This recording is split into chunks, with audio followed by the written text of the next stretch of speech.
Hello and welcome. I'm Exelite and this is my channel. Today I am going to narrate a story sent in by Mark Pavlicek, who sends a story in to me, thankfully, every Halloween, every October, the 31 days. So I'm honored to be able to do this, and I hope you guys enjoy it, and if you do, please show him the love down below. Just everybody, show him the love down below, because it takes a lot of courage to send something in and then give it to somebody else to read. All right. Before we get started, if you would please give this video a thumbs up. Everybody, please give it a thumbs up. And if you are not subscribed, please do so and click the bell so you'll be notified when my content goes live. Okay, Mark, here's your story. This is titled Rats. It started with a little sound. It wasn't much louder than a scrape. It was slow and long at first. It sounded like the sound of a sharp fingernail scratching against wood. Carl and I were new here. We had just bought an old house that used to sit among cherry orchards in the suburbs of Portland, Oregon. We had purchased this house because we just loved the history of it all. Very important historical characters had been inside this house. It was a farmhouse before all else.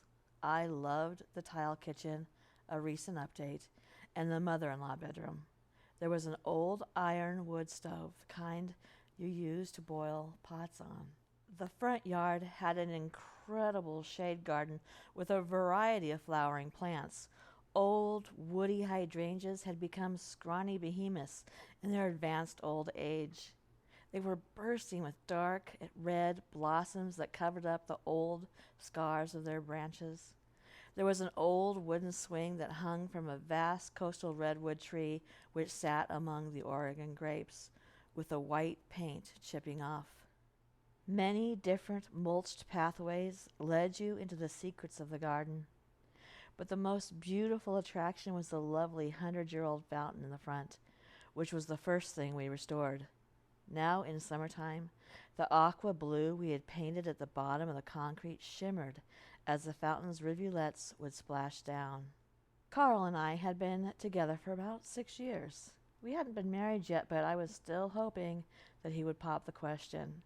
We lived together in a cramped condo on the southeast side of Portland, Oregon for a long time. And as our relationship matured, so did our finances. Carl worked for the family business, buying and selling houses and apartment buildings. He was on the accounting side of things, while his two brothers did most of the manual labor. Finally, we decided that our tiny space didn't match our living requirements anymore, and so we were on the hunt for a new property. Finally, we found what we were looking for, but it was a niche property, and so it was a bit more financially than we were bargaining for. We had paid $400,000 for the house, but that was before the market went way up. In 2022, inflation had extended its gnarly claws into the real estate market. We bought at just the right time, and I was proud of that. I like to think that I saw it coming, but truth be told, we were probably just lucky. But here I sat on a lemonade type of day in late June, and I heard it again, coming from upstairs in the attic. Scratch.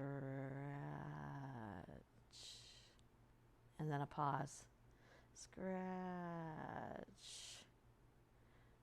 I took my cell phone out and I sent a text to Carl. He's my better half. Scraping coming from the attic. Sounds like it might be a mouse. He sent me the vomit emoji with the cartoon green puke, but nothing else. I was sure he would get to it when he found the time. Carl loathed vermin of any sort, but a mouse was about the top of his list for the scare factor. It always amazed me how a 6'3" former college linebacker could stand on his tiptoes and raise his voice a falsetto at the sight of such a tiny but quick creature. He got home that day with a brown Home Depot bag that he had crumpled up a little bit in transport. He took out 3 little mouse traps. Here's a trick I learned in high school. He opened up the plastic bag that protected the trap, and then produced another brown bag. This one was from Safeway. He took out a jar of crunchy, skippy peanut butter and a bag of mini marshmallows. I learned this while living in the country in Missoula, Montana, right before college. You take the mini marshmallows and you kind of squish it on the bait lever, and you make sure it's really stuck there. He demonstrated this with a little too much pleasure. He also popped a couple into his own mouth, just for good measure. As he chewed and swallowed, he fiddled with the trap a little. Then you take some of this chunky peanut butter and stick it onto the marshmallow. And he did just that. And then he admired his new-fangled death machines. He took those to the 2nd floor of the farmhouse. Grabbing a ladder, he went into the 3rd bedroom, and he saw the hatch. A big, perfect square cut into the ceiling. This is the hatch that led to the attic. He went in and took a good look around. There was a giant room that perhaps could even be turned into another bedroom if someone wouldn't mind the very low ceilings. There were closets and corners for storage. It was mostly clean, except for some spider problems. Oregon spiders come out for mating season in July and August, when they spin their webs and go stalking. These webs weren't fresh. They were left over from several years past. The gossamer was thick in dust and dead insects. "Aaron, you want to break out a feather duster or two?" he called down humorously. I heard him, but no answer came back up. He placed a trap in each of the 3 corners, one over by the air vent, one by the cobwebby corner over by a window, and one just inside a closet. He came down, clapping his hands together as though he had just finished doing God's work. "That place gives me the heebie-jeebies," he admitted earnestly, and shook his shoulders like a defeated prize mare. And so life carried on as normal. A week went by, then 2, and Carl went up to his 3rd trip to check the traps. His famous traps may have worked before college, but they hadn't had a catch. Yet, stranger still, the peanut butter looked as though it had been licked clean, but the marshmallow stayed intact. As July crept in, the heat started to beat down the door of our little sanctuary.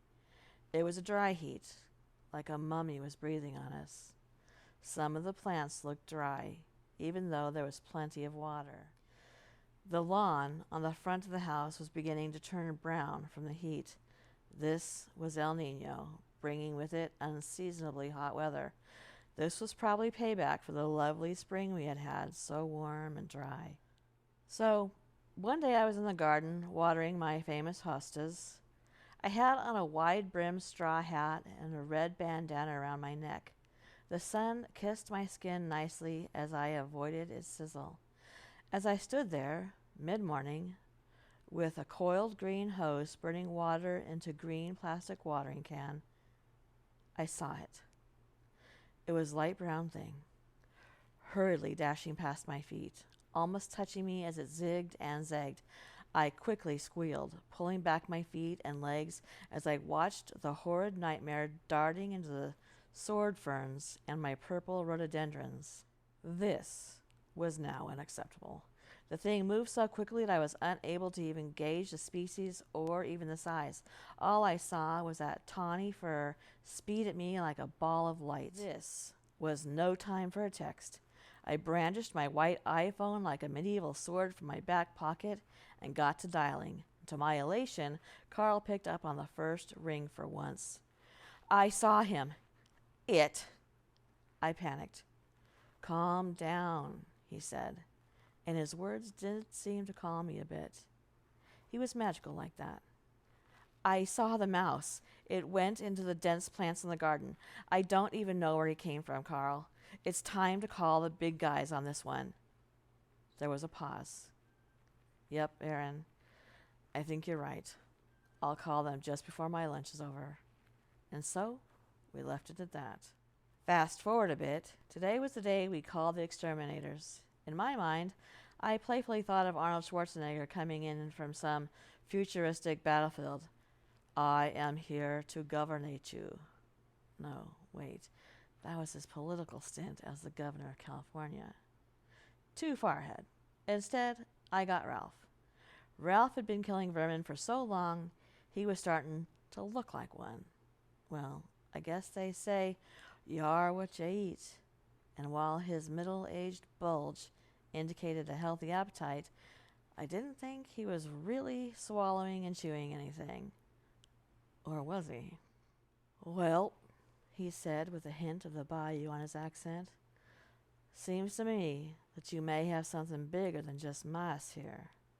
Some of them have been scratching on your wood, and possibly even at the wiring further in. I can't get that far. He patted at his paunch. Rats seem to me to be the bigger picture here. What I can do for you is haggle together some fancy schmancy bait stations. You put a bunch of these all around your exterior and hidden places and keep 'em full of bait, and this will poison them. Keep an eye out for the dead ones. They'll really raise a stink. Then we'll put out more of these traps, and I think you'll start to see things under control in no time. Just how many do you think there are? I asked him numbly. Well, if you've seen one, that means there are dozens more that you haven't seen, and by the look of those scratches, you're dealing with at least 50, I'd say, maybe more. I handed over my visa as he set about these bait stations. They were black little boxes that let only rats get in. The squirrels and even the leanest cat couldn't get in to reach the bait. And even if they did, in larger animals, it would only give them a stomachache. But rats, it's adios rata. When he was finished placing the bait stations, I looked around, scratching my head. The place had a lot of these artillery. They were hidden in the ferns, along the fence, even at an alcove. The black color blended in a bit. After all, it was a shaded garden, but any visitor was sure to ask about them. Carl came out and looked on approvingly. All that talk about murder made me hungry. I'm thinking of tacos. I smiled wanly. What an oaf. On the heels of July, which had been hot and evil to my garden, came August. We were only in the beginning of August, and it was already becoming a doozy. The sun was scorching my leafy hydrangeas. It literally looked as though someone had taken a blowtorch out and burned every veiny leaf to a browned crisp. If July had sharp nails, August had great scissors for talons and honed fangs. One afternoon, as we sat in the living room, taking a break from the heat in our new air conditioning, I wondered to myself how the prior homeowners had ever made it through a summer without AC. We both startled when we heard a rush up the attic again. As it happened, I went to plug in my cell phone to charge, and I noticed something. Something had chewed through the wire.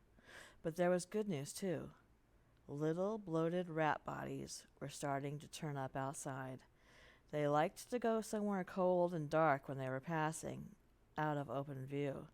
At first it had just been the one, and then as the weeks rolled on, we were finding 2 or 3 a week. It didn't seem to put a dent in their evidence, though. I reached under my cupboards one day and found fresh rat droppings, and I knew they were fresh because the day before they hadn't been there. Whatever we are doing is going to start working. Soon there will be less and less evidence. Just you wait and see. He patted my head as he held me close. I couldn't believe how a man who became an instant soprano last time he had seen a mouse was tolerating this bullshit and tolerating it so well. Let's binge the new season of Vikings. He looked at me hopefully.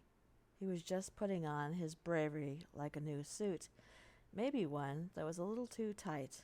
I know he was plowing through the fear.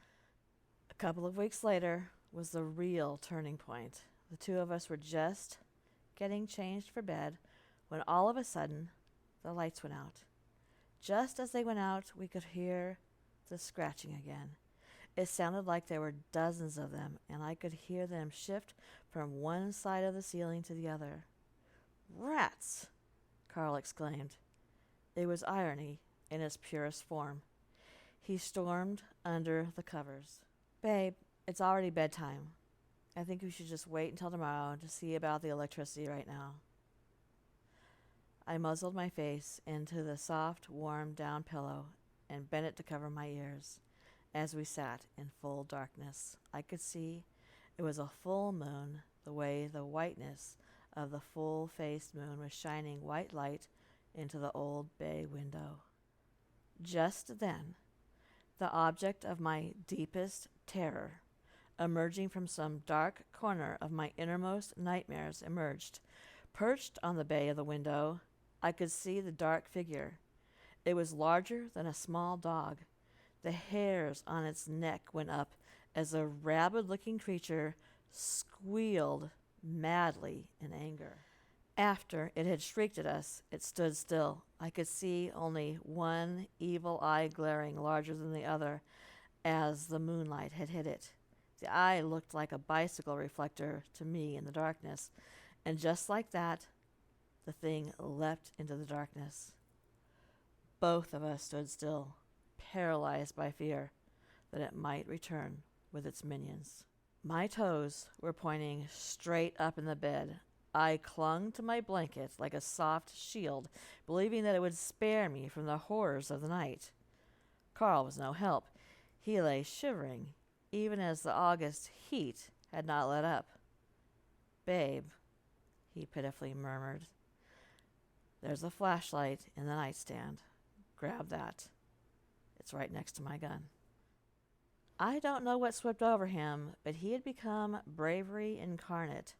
Something in me would not just allow him to do this by himself on his own. I had been empowered by his own valiance. I was going to be his torch, carrying him into the darkness. I would light the way with my courage and with my love. I'm going to the attic. There wasn't anything left to be said to this. As we made our way up a floor, we could hear the rats in the walls scratching, as they had done infamously before. When we got up to the ladder, he climbed up and helped me up to the top. My flashlight was a Magnum flashlight with an LED beam. It put those campfire flashlights of everyday use to shame. It illuminated whatever the target was brilliantly. We scoured the basement, and then we saw, over by the vents where we had once left a pitiful mousetrap in the days of our imperiled ignorance, it was a rat's haven. Hundreds of little rats squeaked and chirped, scampering as the light hit them. Dirt and rags, feathers and vegetable matter, whatever they could find, had amassed to form a giant nest. The rat was obviously the mother of all these babies. Rats in various stages of growth surrounded us. There were pink baby rats, most plentifully, with beet red naked skin. They had their eyes closed, but very obviously they could sense what was happening. They flexed their little arms back and forth on their sides or on their backs. Mama Rat was having none of our presence. Some of the older rats gathered around her. You could tell how angry they were by the way their fur stood up at their collar. They meant to protect her at any cost. Her eyes glowed a milky yellow as she summed us up. The yellow-green color of her eyes matched her fingernails, which could be described more accurately as talons. Does foot fungus affect rats? My thought came from somewhere bizarre. She squealed sharply and curled her tail. She looked as though she could shred us at any moment.